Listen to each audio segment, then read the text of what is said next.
ಯಾದಗಿರಿ ಜಿಲ್ಲೆಯ ಶಹಾಪುರ ತಾಲೂಕಿನ ಗೂಗಿಪೇಟೆ ಗ್ರಾಮ ಪಂಚಾಯತ್ ವ್ಯಾಪ್ತಿಯ ಬಳಿ ಇರುವಂತಹ ಬಸ್ ನಿಲ್ದಾಣದ ಹತ್ತಿರ ಅದರ ಮೇಲೆ ಹರಿತಾ ಇರುವಂತಹ ಒಂದು ಚರಂಡಿ ನೀರಿದೆ. ಅದನ್ನು ಸರಿಪಡಿಸುವಂತೆ SDPI ಪಕ್ಷದ ವತಿಯಿಂದ ಮನವಿಯನ್ನು ಮಾಡಲಾಗಿದೆ. ಸರಿ ಮಾಡಿಸಿಕೊಡಿ ಅಂತ ಹೇಳಿ ಗೂಗಿಪೇಟೆ ಗ್ರಾಮ ಪಂಚಾಯತ್ ವ್ಯಾಪ್ತಿಯ ವಾರ್ಡ್ ನಂಬರ್ 3ರಲ್ಲಿರುವಂತಹ ಬಸ್ ನಿಲ್ದಾಣದ ಹತ್ತಿರ ಅನೇಕ ಸಮಸ್ಯೆಗಳು ಕಾಡ್ತಾ ಇವೆ. ಈ ಒಂದು ವಿಚಾರಕ್ಕೆ ಸಂಬಂಧಪಟ್ಟಂತೆ ವಾರ್ಡ್ ನಂಬರ್ 1ರಲ್ಲಿ ಹಮೀದ್ ಅಂಗಡಿಯವರೆಗೂ ಕೂಡ ಚರಂಡಿಯ ವ್ಯವಸ್ಥೆ ಸರಿಯಾಗಿಲ್ಲ, ಅದನ್ನು ಸರಿ ಮಾಡ್ರಿ ಅಂತ ಹೇಳ್ತಾ ಇದ್ದಾರೆ. ಇದರಿಂದ ಅನೇಕ ಒಂದು ಕುಟುಂಬಗಳಿಗೆ ದಿನನಿತ್ಯ ತೀವ್ರ ತೊಂದರೆ ಆಗ್ತಾ ಇದೆ, ತೊಂದರೆಯನ್ನು ಅನುಭವಿಸ್ತಾ ಇದ್ದಾರೆ ಮತ್ತು ಸರ್ಕಾರಿ ಹಾಸ್ಟೆಲ್ಗೆ ಕೂಡ ಹೋಗ್ತಾ ಇದ್ದಾರೆ.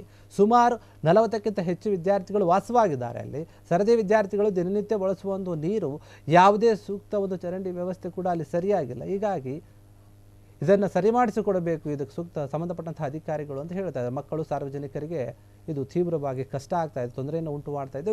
ಒಂದು ವಾರದ ಒಳಗೆ ಅಂದರೆ ಇದಕ್ಕೆ ಸಂಬಂಧಪಟ್ಟಂತಹ ಅಧಿಕಾರಿಗಳು ಶೀಘ್ರಗತಿಯಲ್ಲಿ ಇದಕ್ಕೆ ಗಮನವನ್ನು ಹರಿಸಿ ಕ್ರಮವನ್ನು ಕೈಗೊಳ್ಳಬೇಕು ಅಂತ ಜನಸಾಮಾನ್ಯರು ಮತ್ತು ಅಲ್ಲಿನ ಸಾರ್ವಜನಿಕರು ಗ್ರಾಮಸ್ಥರೆಲ್ಲರೂ ಕೂಡ ಆಗ್ರಹ ಮಾಡಿದ್ದಾರೆ. ಬೀದಿಗಿಳಿದು ಹೋರಾಟವನ್ನು ಕೂಡ ಮಾಡಿದ್ದಾರೆ, ತಮ್ಮ ಆಕ್ರೋಶವನ್ನು ವ್ಯಕ್ತಪಡಿಸಿದ್ದಾರೆ.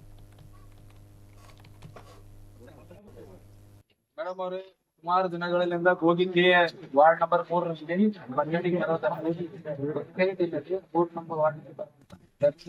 ಎರಡು ಫ್ಯಾಮಿಲಿಗಳು ನಿರಂತರವಾಗಿ 1 ವರ್ಷಕ್ಕಿಂತ ಮೇಲ್ಪಟ್ಟ ರೋಡಿಗೆ ಹರಿತದವು.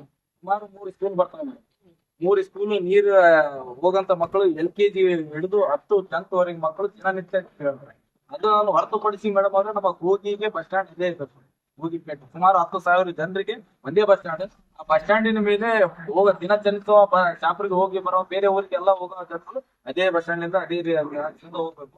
ಅಲ್ಲಿ ಬರಂತ ಎಲ್ಲಾ ದೇವರು ನಮಸ್ಕಾರ ಯಾವುದೇ ಒಳ್ಳೆ ಕಾರ್ಯಕ್ರಮ ಚರಂಡಿ ನೀರಿನಿಂದ ತಗೊಂಡು ಮನೆಗೆ ಸುಮಾರು ಅದರಿಂದ ರೋಗ ರುಜಿನಗಳು ಉತ್ಪತ್ತಿ ಆಗೋ ಸಾಧ್ಯತೆಗಳಿವೆ. ಅದಕ್ಕೆ ನಾವು ಏನು ಗಮನವಹಿಸಿ ಅವ್ರಿಗೆ ಏನು 2 ಸಲ ನಾವು ಏನಪ್ಪ ಅವ್ರಿಗೆ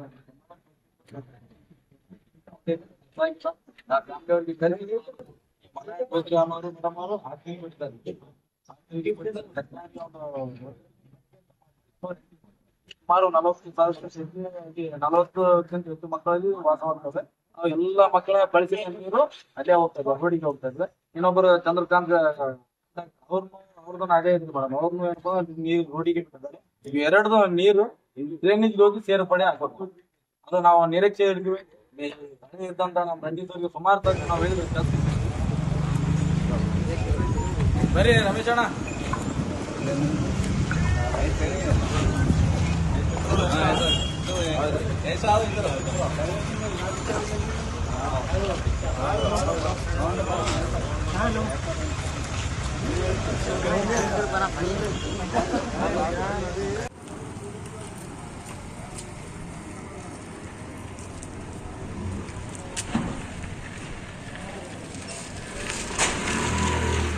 ಕ್ಷಣ ಕ್ಷಣದ ಸುದ್ದಿಗಳಿಗಾಗಿ ಫ್ರೀಡಂ ಟಿವಿ ಸಬ್ಸ್ಕ್ರೈಬ್ ಮಾಡಿ, ಲೈಕ್ ಮಾಡಿ ಹಾಗೂ ಫಾಲೋ ಮಾಡಿ. ಹೊಸ ಸುದ್ದಿಗಳ ನೋಟಿಫಿಕೇಶನ್ಗಾಗಿ ಬೆಲ್ ಐಕಾನ್ ಮೇಲೆ ಕ್ಲಿಕ್ ಮಾಡಿ.